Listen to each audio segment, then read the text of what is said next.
Gandang gabi po, meron po tayong gagawing cellphone. Nag-charge po itong cellphone, kaso lang in-charge ko siya 100% agad. Pag in-open mo naman, mamatay.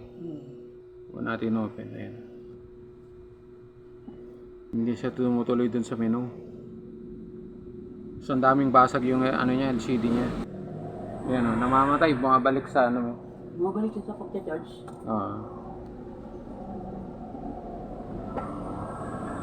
Pero sir, gumagana po itong niyo? Opo. Kasi basag-basag na po eh. Gumagana po yun. Gumagana pa yan. Itatak siya. So sa palagay ko po yung sira nito ay battery fuse, kaya ayusin natin yung ngayong battery fuse. Tanggalin natin yung SIM card tray.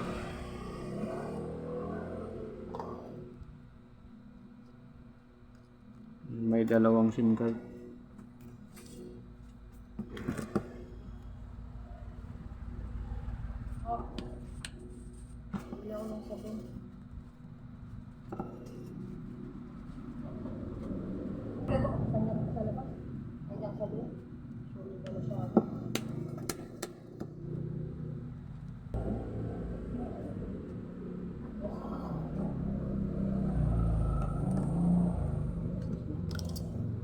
Talagang ano siya ya?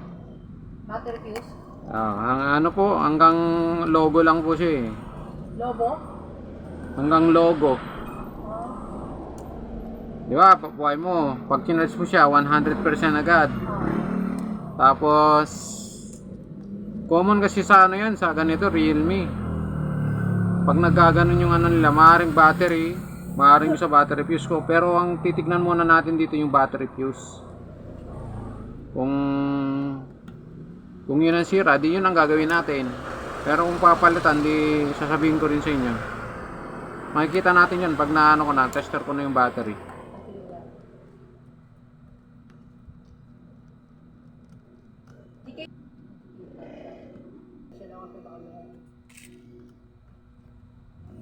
Ayan, ito yung tanggalin natin yung battery muna. Nagawa yan, nilalagay sa YouTube. Nilalagay sa YouTube. Nakakatawa natin sa YouTube. Sabi ano kung meron ka kayo mo. Ano? Ano? 600 yan ang 800.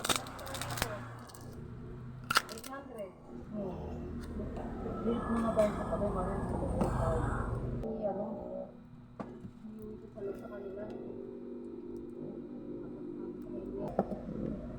Para makita natin, meron siyang thermal tape.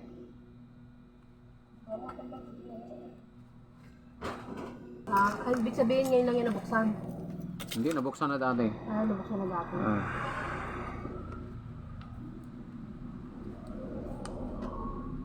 Repair na rin pala yan. Baka siguro yung LCD. Mahirap hanapin yung dulo ng tape. Hindi ko na tayo nalimutan.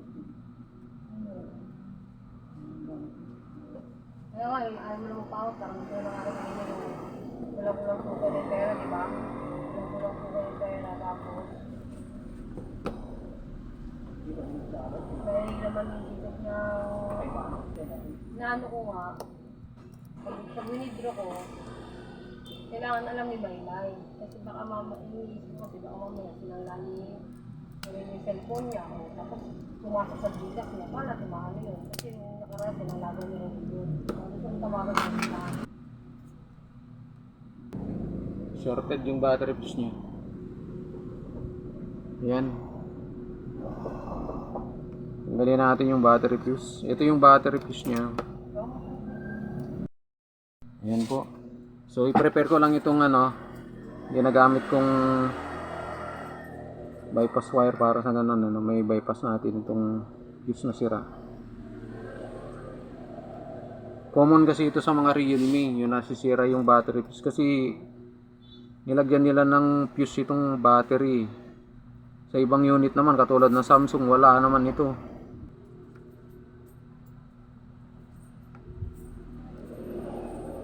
Hindi naman masasabi. Ayan.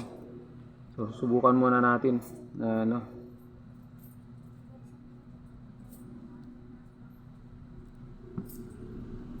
muna natin. Lagyan natin muna itong mga thermal tape. Balik natin. Para dire-diretso tayo.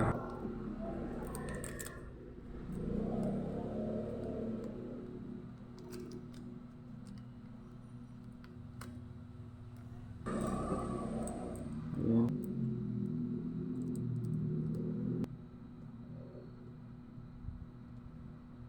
Pero tayo mo i-open niya kung mag-open agad siya. Ayan, nasa 83 pa lang yung ano eh. Oh. 80. Sige nga, i-open mo nga yan. Ayan, open natin ha.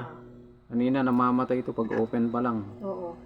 Tapos pag nakasaksak, di ba? Biglang nagbabawas. Nag-90 na, nag-100 tapos biglang nag-97.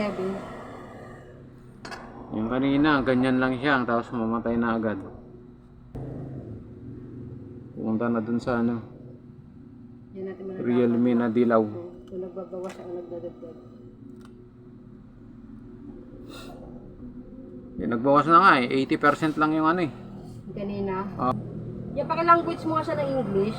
Nakatagalog kasi eh. Hindi na namamatay.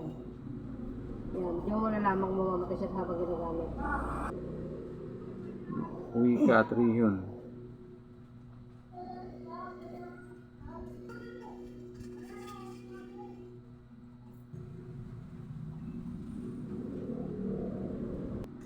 Kapag sinabi yan, nahulog po. O katulad kanina, hindi po eh.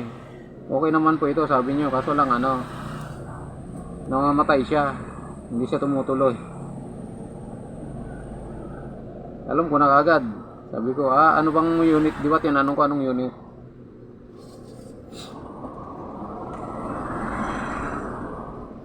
Nung nakita kong Realme, alam ko na battery fuse agad sira.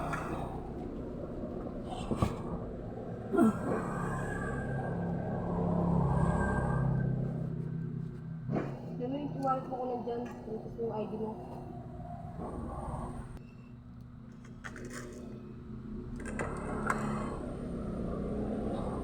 Walang wallet?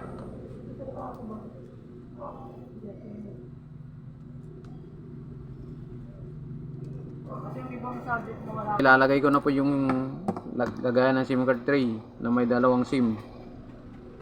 Ayan, yung dalawang SIM card nandyan. Ayan, tapos na natin itong gawin. Kung ang video ito ay makakatulong, paki-share naman po ang aking video ito. Paki-like po yung aking FB page at paki-follow. Paki-subscribe po yung aking YouTube channel. Maraming salamat po.